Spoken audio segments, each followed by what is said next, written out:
Subscription کے button کو دبائیے اور ساتھ بیل آئیکن پر کلک کیجیے تاکہ آپ کو تمام ویڈیو فوراً مل سکیں۔ اس ویڈیو پسند آنے کی صورت میں اسے لائک، کمنٹ اور شیئر کرنا مت بھولیں۔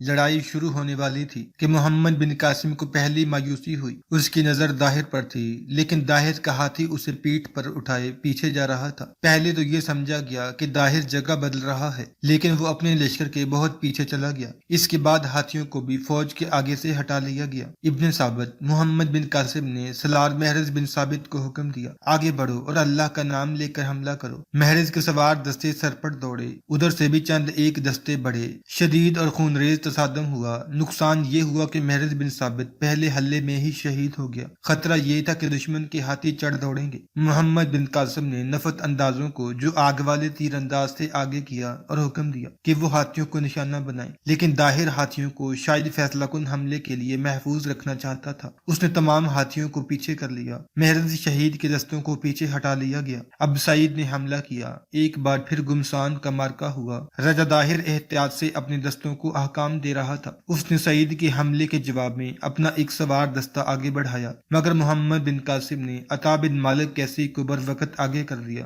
عطا کا دستہ پابا رکاب تھا۔ اس کی تیز حرکت نے داہر کے دستے کو سعید کے دستوں تک پہنچنے ہی نہ دیا۔ تاریخ معصومی اس جنگ کے تفصیلی بیان میں مستند معلوم ہوتی ہے۔ راجہ داہر کو مسلمانوں کی فوج میں تھکاوٹ کے آثار نظر نہیں آ رہے تھے، اور مسلمان اس کی اتنی زیادہ جنگی طاقت اور ہاتھیوں سے مرعوب ہوتے بھی نہیں لگتے تھے۔ مسلمان جب حملہ کرتے تو رات کی کڑک جیسا اللہ اکبر کا نعرہ لگاتے تھے۔ ان کے نعرے جاندار اور ان کا جوش و جذبہ تر و تازہ تھا۔ راجہ داہر نے اپنے دستوں کو پیچھے ہٹنے کا حکم دیا۔ وہ تو مجاہدین کے دباؤ سے پیچھے ہٹ ہی رہے تھے۔ محمد بن قاسم نے داہر کے اس حکم کو دھوکہ سمجھا کہ داہر اس خیال سے اپنے دستوں کو پیچھے ہٹا رہا ہے کہ مجاہدین اس کے دستوں کے پیچھے لگے رہیں اور اتنا آگے چلے جائیں کہ انہیں دوسرے دستوں سے گھیرے میں لے کر ختم کر دیا جائے۔ اس خطرے کے پیش نظر محمد بن قاسم نے سعید اور عطا کو پیچھے ہٹا لیا۔ دونوں فوجوں کے درمیان اب لڑنے والا کوئی دستہ نہیں تھا، لیکن میدان خالی بھی نہیں تھا۔ وہاں لاشیں بکھری پڑی تھیں، زخمی پڑے کرا رہے تھے۔ ان میں سے بعض اٹھتے تھے اور چلنے کی کوشش میں گر پڑتے تھے۔ دونوں طرف سے دو دو تین تین آدمی دوڑتے جاتے اور اپنے اپنے زخمیوں کو اٹھا کر یہ سہارا دے کر پیچھے لے آتے تھے۔ محمد بن قاسم نے ایک پارٹی الگ کر رکھی تھی۔ یہ مشکیزہ بردار پارٹی تھی۔ یہ وہ آدمی تھے جو کسی نہ کسی وجہ سے لڑائی کے قابل نہیں تھے، یا یہ خادم قسم کے آدمی تھے۔ وہ پانی سے بھرے ہوئے مشکیزیں اٹھاتے، دونوں فوجوں کے درمیان پڑے ہوئے زخمیوں کے منہ میں پانی ڈال رہے تھے۔ اسی پارٹی کے آدمی اپنے دستوں میں گھوم پھر کر مجاہدین کو پانی پلاتے تھے۔ ایک روایت ہے کہ محمد بن قاسم نے پانی پلانے والوں میں ایک آدمی کو دیکھا جو اس کے سامنے سے گزر گیا تھا۔ محمد بن قاسم کو شک ہوا کہ یہ آدمی نہیں عورت ہے، اگر عورت نہیں تو نوجوان لڑکا ہے۔ محمد بن قاسم نے اسے بلایا اور گھوڑے کی پیٹھ سے جھک کر اسے ذرا غور سے دیکھا۔ اگر میری آنکھیں مجھے دھوکہ نہیں دے رہی تو تم مرد نہیں ہو۔ محمد بن قاسم نے کہا، اہل ثقیف کی آنکھیں دھوکہ نہیں کھایا کرتی۔ پانی پلانے والی نے کہا، میں عورت ہوں اور میں اکیلی نہیں ہوں، کئی اور عورتیں مشکیزیں اٹھائے پانی پلاتی پھر رہی ہیں، کیا تو اپنے خاوند کے ساتھ آئی ہے؟ محمد بن قاسم نے پوچھا، تیرا بھائی بھی آیا ہوگا تیرے ساتھ؟ ابن قاسم، عورت نے کہا، یہ سب میرے بھائی ہیں، میں اپنے خاوند کے ساتھ آئی ہوں، یہ سب میرے بیٹے ہیں۔ اور یہ عورت اپنے لشکر میں غائب ہو گئی۔ پانی صرف زخمی پیتے تھے، دن کے وقت کوئی اور مجاہد ماہ رمضان کی وجہ سے پانی نہیں پیتا تھا۔ محمد بن قاسم کو یہ فیصلہ کرنے کی مہلت نہ ملی کہ عورتوں کو میدان جنگ میں رہنے دیا جائے یا انہیں پیچھے زخمیوں کے پاس بھیج دیا جائے۔ مہلت اس لیے نہ ملی کہ راجہ داہر نے ہاتھیوں کو آگے کر دیا تھا۔ ہاتھی دوڑتے چنگاڑتے آ رہے تھے۔ ان کے ہودوں میں کھڑے آدمی ہاتھیوں پر برچیاں تول رہے تھے۔ محمد بن قاسم کے اشارے پر سعید اور عطا کے سوار دستے فوراً چھوٹے چھوٹے گروہوں میں تقسیم ہو گئے۔ یہ تقسیم پہلے سے طے شدہ تھی۔ ہر گروہ نے ایک ایک ہاتھی کو گھیرنا تھا۔ سواروں کے پہنچنے تک نفت اندازوں نے ہاتھیوں پر آگ والے تیر برسائے۔ ہاتھیوں میں کھلبلی مچانے کے لیے یہی تیر کافی تھے۔ دو تیر ایک ہاتھی کے ہودے میں کھڑے ایک برچی باز کو لگے۔ اس کے کپڑوں کو آگ لگ گئی ہے۔ اس نے ہودے میں ناچنا شروع کر دیا تھا۔ اس کی آگ نے اس کے ایک ساتھی کو بھی زد میں لے لیا۔ دونوں اوپر سے کودے اور زمین پر آ پڑے۔ وہ سنبھلنے یا بھاگنے کی کوشش کر رہے تھے کہ مجاہدین کے گھوڑوں کے نیچے آ گئے۔ سورج غروب ہو گیا۔ ہاتھیوں اور مجاہدین کا مارکا عروج پر تھا کہ فیلبانوں نے ہاتھیوں ہاتھیوں کو واپس لے جانا شروع کر دیا۔ شام ہوتے ہی لڑائی بند کر دی جاتی تھی۔ اس رواج کے مطابق ہاتھی ادھر چلے گئے اور گھوڑے ادھر آ گئے۔ 3-4 ہاتھی زخمی ہو گئے تھے، فیل بانوں کے قابو سے نکل گئے۔ انہوں نے اپنے لشکر کی صفوں میں ادھم بپا کر دیا۔ پھر تاریکی نے میدان جنگ پر سیاہ پردہ ڈال دیا۔ 10 رمضان المبارک 93 ہجری بروز جمعرات تاریخ اسلام اور تاریخ ہند کا ایک اہم ترین دن تھا۔ اس روز حق و باطل کے مارکے کا فیصلہ کن مرحلہ شروع ہوا تھا۔ گزشتہ رات مجاہدین نے ذرا سا بھی آرام نہیں کیا تھا۔ انہیں بتا دیا گیا تھا کہ اگلا روز بہت خطرناک ہوگا اور اس کے لیے غیر معمولی طور پر تیاری کی ضرورت ہوگی۔ کہ تم نے دیکھا نہیں کہ طاہر دور اپنے ہاتھی پر سوار تماشا دیکھ رہا تھا؟ محمد بن قاسم اپنے سالاروں سے کہہ رہا تھا۔ وہ دیکھ رہا تھا کہ ہم کس حالت میں ہیں اور آمنے سامنے جنگ میں ہمارا انداز اور ہمارے لڑنے کی اہلیت کیسی ہے۔ اس نے آخر میں ہاتھیوں سے حملہ کرایا تھا۔ وہ جائزہ لے رہا تھا کہ ہم ہاتھیوں کا مقابلہ کس طرح کریں گے۔ اس نے رمضان میں جنگ یہ سوچ کر شروع کی ہے کہ دن کو ہم بھوکے اور پیاسے ہوں گے، اس لیے ہم میں لڑنے کی ہمت نہیں ہوگی۔ کل کا سورج کچھ اور ہی نظارہ دیکھے گا۔ سحری کے وقت لشکر نے کھا پی لیا۔ میدان جنگ میں انہوں نے اپنے کسی زخمی ساتھی کو نہیں رہنے دیا تھا۔ سب کو اٹھا کر لے آئے تھے اور عورتیں ان کی دیکھ بھال کر رہی تھیں۔ محمد بن قاسم کو خبریں مل رہی تھیں کہ دشمن کیا کر رہا ہے۔ راجہ طاہر نے اپنے کمانڈروں کو بتا دیا تھا کہ آنے والا دن فیصلہ کن دن ہوگا اور یہ محمد بن قاسم کی زندگی کا آخری دن ہوگا، اور اس کی فوج میں جو زندہ رہیں گے ان کی باقی زندگی طاہر کی غلامی میں گزرے گی، اور یہ بدترین غلامی ہوگی۔ ہماری فوج کا وہ آدمی خوش قسمت ہوگا جو محمد بن قاسم کا سر میرے پاس لائے گا، راجہ طاہر نے کہا تھا۔ اس آدمی کو ہم اپنے دربار میں جگہ دیں گے اور 2-4 دیہات کا مالک اور قلعہ دار ہوگا۔ رات کو مائرانی پھر آ گئی۔ وہ خوش تھی کہ طاہر لڑائی میں شریک ہونے کی بجائے پیچھے رہا تھا۔ وہ اسے کہہ رہی تھی کہ اگلے روز بھی وہ پیچھے رہے اور اپنے لشکر کو لڑائے۔ طاہر نے اسے کہا تھا کہ وہ آگے نہیں جائے گا۔ اس نے مائرانی کا دل بہلانے کے لیے جھوٹ بولا تھا۔ صبح ہوئی تو دریا سندھ کے کنارے میدان میں کچھ اور ہی منظر تھا۔ طاہر کا تمام لشکر لڑائی کی ترتیب میں کھڑا تھا۔ راجہ طاہر لشکر کے وسط میں اپنے ہاتھی پر سوار تھا۔ اس کے ساتھ اس کا بیٹا جیسا نہ تھا۔ مورخ لکھتے ہیں کہ اس روز طاہر کی شان ہی کچھ اور تھی۔ اس کے آگے پیچھے دائیں اور بائیں 10,000 زرہ پوش سوار کھڑے تھے۔ 10,000 گھوڑوں کا روب ہی کافی تھا۔ 30,000 پیادہ فوج تھی۔ اپنے درمیان اپنے راجہ کو دیکھ کر فوجی اور زیادہ چاقو چبند نظر آتے تھے۔ طاہر کے ساتھ ہودے میں 2 خوبصورت کنیزیں بھی موجود تھیں، اور ہودے میں برچیوں اور ٹیڑے میڑے تیروں کے علاوہ شراب کا ذخیرہ بھی رکھا ہوا تھا۔ طاہر کے ہاتھی کے دائیں اور بائیں ٹھاکروں گھوڑوں پر سوار تھے۔ محمد بن قاسم نے جب دشمن کی فوج کو دیکھا تو اپنی فوج کی کمان میں کچھ تبدیلیاں کر دی۔ اس نے دشمن کے تیور بھانپ لیے تھے۔ اس نے تیر انداز دستے کو 3 حصوں میں تقسیم کر دیا۔ یہ غالباً اس لیے کیا تھا کہ دشمن کی فوج کا پھیلاؤ اپنی فوج کی نسبت بہت زیادہ تھا۔ ہر حصے کو اس نے تیاری کا حکم دیا۔ ہر تیر انداز نے ایک ایک تیر کمان میں ڈال دیا۔ اب کہ محمد بن قاسم نے اپنے لشکر کو اس ترتیب میں رکھا: ایک صف میں قبیلہ عالیہ کے لوگ تھے، دوسری قبیلہ تمیم کے جنگجوؤں کی تھی، تیسری صف میں بکر بن وائل کے مجاہدین تھے، چوتھی صف میں عبد القیس کے ساتھ اس کا قبیلہ تھا، اور 5ویں صف میں ازدی قبیلے کے جنگجو تھے۔ یہ ترتیب مکمل ہو جانے کے بعد محمد بن قاسم گھوڑا دوڑاتا اپنے پورے لشکر میں گھوم گیا۔ پھر لشکر کے سامنے گھوڑا رکھا اور اس نے مجاہدین سے جو خطاب کیا وہ آج بھی لفظ بلفظ تاریخ میں محفوظ ہے: اے اہل عرب، تم باطل کے پجاریوں کا لشکر اپنے سامنے دیکھ رہے ہو۔ یہ لشکر نہ صرف یہ کہ تمہارا راستہ روکنے کے لیے آیا ہے، بلکہ یہ ہمیں تباہ و برباد کرنے کے ارادے سے ہمارے مقابل آن کھڑا ہوا ہے۔ یہ کفار اپنے باطل مذہب کے لیے لڑنے نہیں آئے، بلکہ اپنے اہل و عیال، مال و اموال، اپنے گھروں اور اپنے خزانوں کے تحفظ کے لیے جانوں کی بازی لگانے آئے ہیں۔ ان کے دلوں میں ان دنیاوی چیزوں کی اتنی محبت ہے کہ یہ بہت ہی خطرناک انداز سے لڑیں گے۔ یہ جنگ معمولی جنگ نہیں ہوگی، تمہیں بڑے ہی مضبوط حوصلے کی ضرورت ہے۔ تم راہ حق پر جذبہ شہادت لے کر وطن سے نکلے ہو اور تمہاری ٹکر باطل کی قوتوں سے ہے، اس لیے اللہ تبارک و تعالیٰ تمہاری مدد کرے گا۔ ہر وقت اللہ کی مدد کے طلبگار رہو۔ تمہارے دلوں میں کوئی خوف، پریشانی اور وہم نہیں ہونا چاہیے۔ ہماری تلواریں ان کفار کے خون کی پیاسی ہیں، یہ ہمارے ہاتھوں ذلیل و خوار ہوں گے۔ اگر تم دنیا کے جاہو جلال کو بھی سامنے رکھو تو تمہیں ان کفار سے بے انداز مال و دولت حاصل ہوگا، تمہیں اس جہان میں بھی صلہ ملے گا اور اصل اجر اگلے جہان میں اللہ دے گا۔ یہ خیال رکھو کہ جس کسی کو جہاں کہیں بھی کھڑا کیا گیا ہے اور اسے حرکت کے لیے جو علاقہ دیا گیا ہے وہ وہاں سے نہ ہٹے۔ ایسا نہ ہو کہ دائیں پہلو کے آدمی بائیں پہلو میں چلے جائیں یا پہلوؤں کے آدمی قلب میں جا گھسیں۔ صرف اس صورت میں کوئی آدمی اپنی جگہ چھوڑ سکتا ہے کہ وہ کسی کی مدد کرتے ہوئے کسی اور جگہ جا پہنچا ہو۔ یاد رکھو، فتح نیک اور پرہیزگاروں کو حاصل ہوتی ہے۔ اللہ کو وہ لوگ عزیز ہیں جن کا مقصد نیک ہوتا ہے۔ لڑائی کے دوران آیات قرآن کا ورد جاری رکھو اور لا حول ولا قوت پڑھتے رہو۔ محمد بن قاسم کا خطاب ختم ہوا تو ایک دو آدمی قبیلہ بکر بن وائل اور ایک آدمی بنی تمیم کے محمد بن قاسم کے سامنے آن کھڑے ہوئے۔ خدا کی قسم، محمد بن قاسم نے کہا، تم لوگ کوئی شکایت لے کر نہیں آئے کہ یہ وقت شکوے اور شکایتوں کا نہیں، خدا تجھے فتح و نصرت عطا فرمائے۔ ان میں سے ایک نے کہا، ہم سب سے پہلے اپنی جانوں کے نذرانے پیش کرنے آئے ہیں۔ کفار کے لشکر کو دیکھ، یہ ہاتھی بدمست کی طرح ہمارے سامنے کھڑا ہے۔ یہ دیکھ کہ ان کے ہتھیار کتنے اچھے اور کتنے عمدہ ہیں۔ یہ بھی دیکھ کہ ان کے پاس راجاؤں جیسے ہاتھی ہیں۔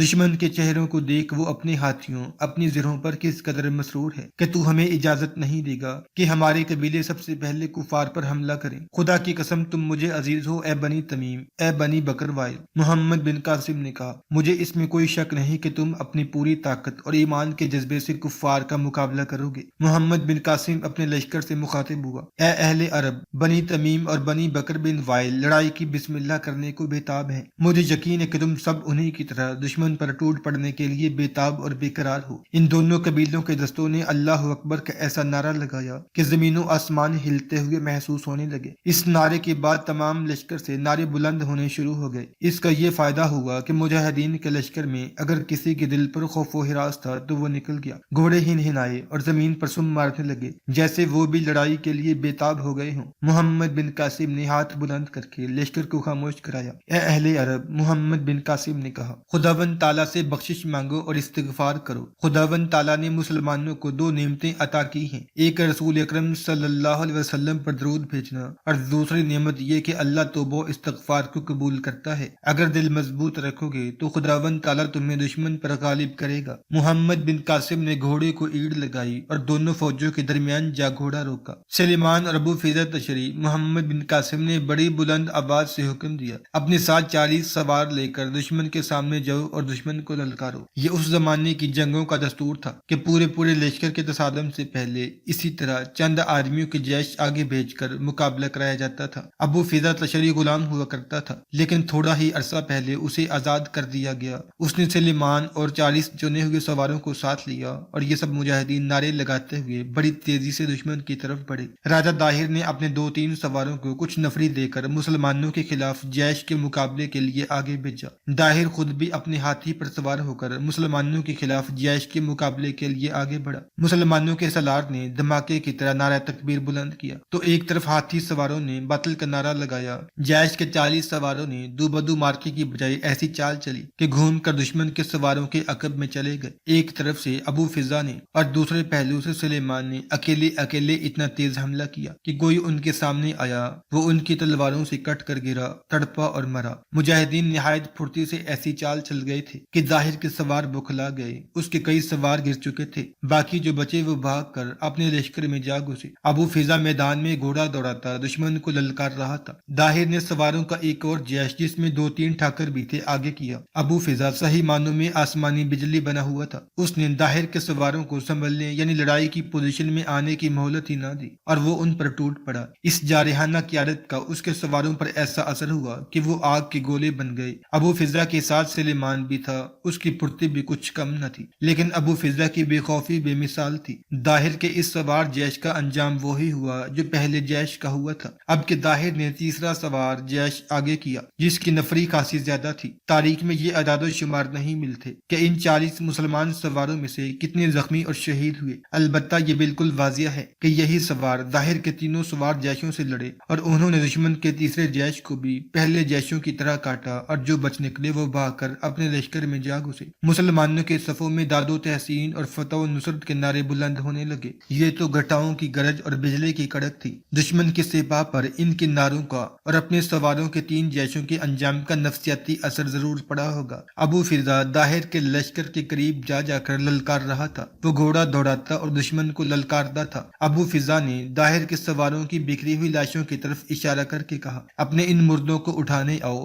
ہمت کرو، آؤ اٹھاؤ انہیں، ان کے گھوڑے لے جاؤ۔ داہر کے مرے ہوئے سواروں اور گرے ہوئے زخمیوں کے گھوڑے میدان میں گھوم رہے تھے۔ محمد بن قاسم نے اپنے چند سوار آگے بھیج کر دشمن کے گھوڑوں کو پکڑ لائے۔ محمد بن قاسم نے اپنے چند سوار آگے بھیجے کہ دشمن کے گھوڑوں کو پکڑ لائے۔ اس طرح دشمن کے متعدد گھوڑے مجاہدین کے پاس آ گئے اور انہیں پیچھے بھیج دیا گیا۔ سندھ کی دھرتی کے سپوتوں تو راجہ ظاہر نے چلا کر کہا، ان اسلامیوں کو دائیں اور بائیں سے گھیر کر کاٹ دو، میں ان کے ساتھ کھیل رہا تھا۔ ظاہر کے پاس لشکر اتنا زیادہ تھا کہ وہ اپنے پہلوؤں کے دستوں کو اور زیادہ پھیلا کر دائیں اور بائیں سے حملہ کرا سکتا تھا۔ اس کا حکم ملتے ہی اس کے پہلوؤں کے دستے پھیلنے لگے اور سامنے والے دستوں نے محمد بن قاسم کے درمیان والے دستوں پر حملہ کر دیا۔ محمد بن قاسم نے اپنے دونوں پہلوؤں کے سالاروں جہم بن زہر جافی اور ذکوان بن الوان بکرمی کو حکم دیا کہ وہ دائیں اور بائیں کو اتنا زیادہ پھیل جائیں کہ دشمن ان کے پہلوؤں پر نہ آ سکیں۔ راجہ ظاہر کے لشکر کا حملہ دراصل وسیع پیمانے کا حملہ تھا۔ اس نے کوئی چال نہیں چلی تھی۔ اسے توقع تھی کہ وہ اپنی تعداد کی زیادتی اور ہاتھیوں کی بدولت مسلمانوں پر غالب آ جائے گا، لیکن محمد بن قاسم نے اپنے دماغ کو حاضر رکھا اور اپنے دستوں کو جنگی فہم و فراست کے مطابق استعمال کیا۔ اے اہل عرب، لڑائی کے شور و غل اور قیامت خیزی میں محمد بن قاسم کی للکار سنائی دی۔ کفار کا لشکر بکھر گیا ہے،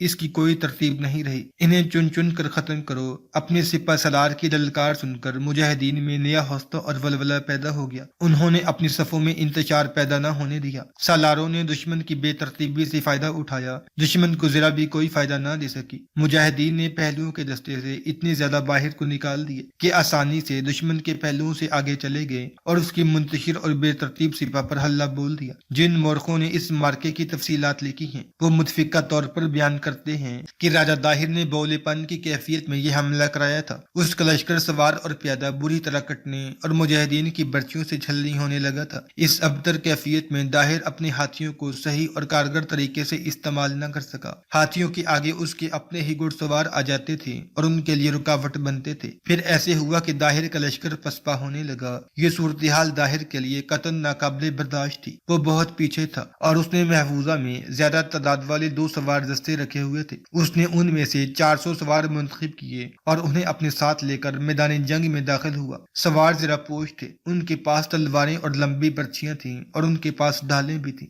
ظاہر اپنے ہاتھی پر سوار تھا جسے تاریخوں میں سفید ہاتھی کہا گیا ہے۔ ظاہر کے ہاتھ میں گوپن بھی تھی جس میں وہ دونوں طرف سے نوکیلے اور ٹیڑے تیر پھینک رہا تھا۔ یہ تلوار نما تیر مجاہدین کو کاٹنے لگے۔ محمد بن قاسم نے ہاتھیوں کے مقابلے کے لیے الگ الگ جیش مقرر کر رکھے تھے اور اس نے راجہ ظاہر کے ہاتھی کو گھیر کر مارنے کا کام 4 مجاہدین کے سپرد کیا تھا، لیکن وہ چاروں کہیں اور الجھ گئے تھے۔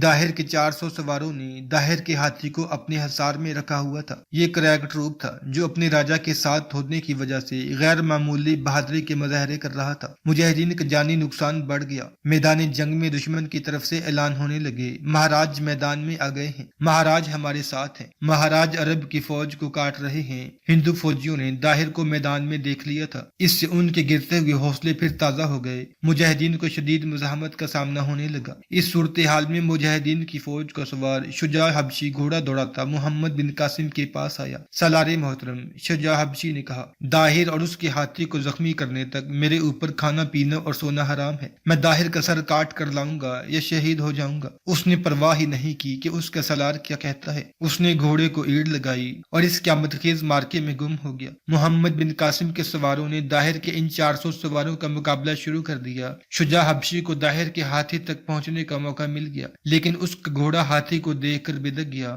شجاع گھوڑے کو دوسری طرف لے گیا اور اسے پھر ہاتھی کی طرف لایا۔ گھوڑے نے ہاتھی کے قریب جا کر خود ہی رخ بدل لیا اور دور نکل گیا۔ ظاہر کے سواروں کو مسلمان سواروں نے الجھا لیا تھا، اس لیے ظاہر کے ہاتھی کی طرف ان کی توجہ نہیں رہی تھی۔ شجاع حبشی کے سر پر پگڑی تھی، اس نے پگڑی اتاری اور گھوڑے کو روک لیا۔ گھوڑے کی گردن سے آگے ہو کر اس نے پگڑی گھوڑے کی آنکھوں پر باندھ دی۔ اب گھوڑا لگام کے اشاروں پر دائیں اور بائیں مڑنے لگا۔ شجاع حبشی گھوڑے کو پیچھے سے ہاتھی کے قریب لے گیا اور تلوار کا بھرپور وار کر کے ہاتھی کی سونڈ کاٹ ڈالی۔ سونڈ پوری طرح نہ کٹی، البتہ خاصا گہرا زخم تھا۔ شجاع حبشی ہاتھی سے دور ہٹ گیا، دوسرے وار کے لیے گھوڑے کو موڑنے لگا۔ ظاہر نے اس پر اپنا مخصوص تیر پھینکا جو اس نیڈر کی گردن پر لگا، گردن کٹ گئی اور سر ایک طرف ڈلک گیا۔ شجاع حبشی گھوڑے سے گرا اور شہید ہو گیا۔ میدان جنگ کی صورتحال میں اچانک تبدیلی آ گئی۔ یہ شاید راجہ ظاہر کی للکار سے آئی تھی یا اس کے کمانداروں نے مسلمانوں سے بچنے کے لیے آخری حلہ بولا۔ مسلمان 9 دنوں سے مسلسل لڑ رہے تھے۔ ظاہر نے اپنے لشکر کا خاصا حصہ بچا کر رکھا ہوا تھا۔ وجہ کچھ بھی ہو، ہوا یہ کہ جنگ کا پانسا ہی پلٹ گیا۔ داہر نے اپنے محفوظہ کے سوار دستوں کو بھی حملے کا حکم دے دیا۔ ہندوؤں کا حملہ اتنا شدید تھا کہ مجاہدین کے قدم اکھڑ گئے، ترتیب درہم برہم ہو گئی، پھر ان میں کھلبلی مچ گئی۔ ان کے لیے زیادہ دشواری ہاتھیوں نے پیدا کر رکھی تھی۔ داہر اپنے مخصوص تیر بڑی تیزی سے پھینک رہا تھا۔ ان کی ہلاکت خیزی نے مجاہدین پر خوف و ہراس طاری کر دیا تھا اور وہ اپنے سالاروں کے احکام سننے سے قاصر ہو گئے۔ مجاہدین اسلام محمد بن قاسم نے بڑی ہی بلند آواز میں کہا، میں تمہارا سپہ سالار محمد بن قاسم زندہ ہوں، تمہارے ساتھ ہوں، لڑ رہا ہوں، پیٹ نہ دکھانا، اپنے دلوں سے خوف اتار دو۔ معصومی نے لکھا ہے کہ موکو دسائیو کا بیٹا جس نے محمد بن قاسم کے ساتھ دوستی کا معاہدہ کیا تھا اپنے آدمیوں کے ساتھ آ گیا۔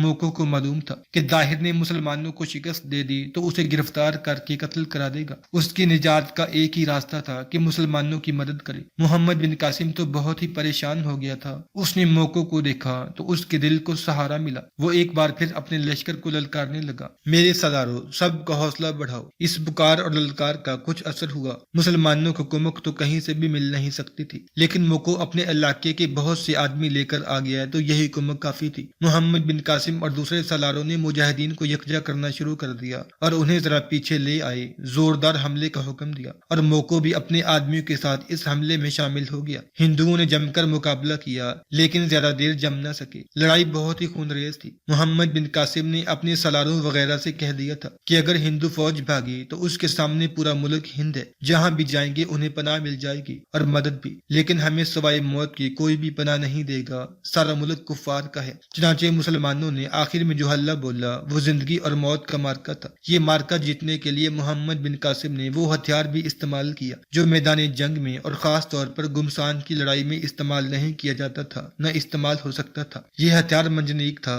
ان میں پتھر ڈالے جاتے اور پھر انہیں کھینچا جاتا اور جب وہ چھوڑا جاتا تو پتھر آگے دور تک چلے جاتے تھے۔ مگر یہ لڑائی جو لڑی جا رہی تھی یہ گتھم گتھا قسم کی لڑائی تھی۔ اپنی منجنیقوں کے پتھر اپنے آدمیوں اور گھوڑوں کو تباہ کر سکتے تھے۔ منجنیقیں محاصرے میں لیے ہوئے قلعے کے اندر پتھر پھینکنے کے لیے بنائی گئی تھی۔ محمد بن قاسم نے منجنیقیں چلانے والوں سے کہا کہ وہ چھوٹی منجنیقوں سے ہاتھیوں پر پتھر پھینکیں یا وہاں پتھر پھینکیں جہاں دشمن کے سوار نظر آ رہے ہیں۔ پیچھے سے چھوٹی چھوٹی منجنیقیں لائی گئیں اور پتھر پھینکے جانے لگے، لیکن مجاہدین نے شور و غل بپا کیا کہ سنگباری روک دی جائے۔ ان سے مجاہدین بھی خطرے میں آ گئے تھے۔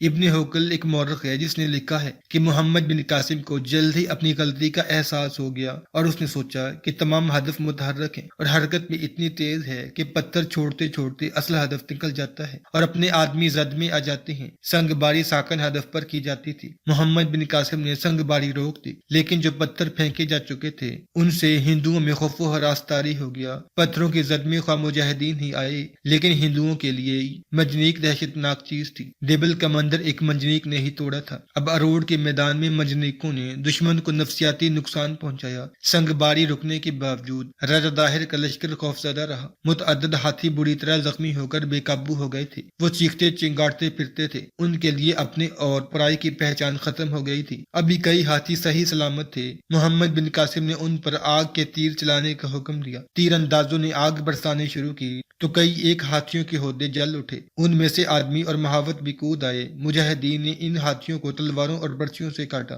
ہاتھیوں کو مجاہدین نے پکڑنے کی کوشش نہ کی کیونکہ وہ اسے اپنے کام کی چیز نہیں سمجھتے تھے۔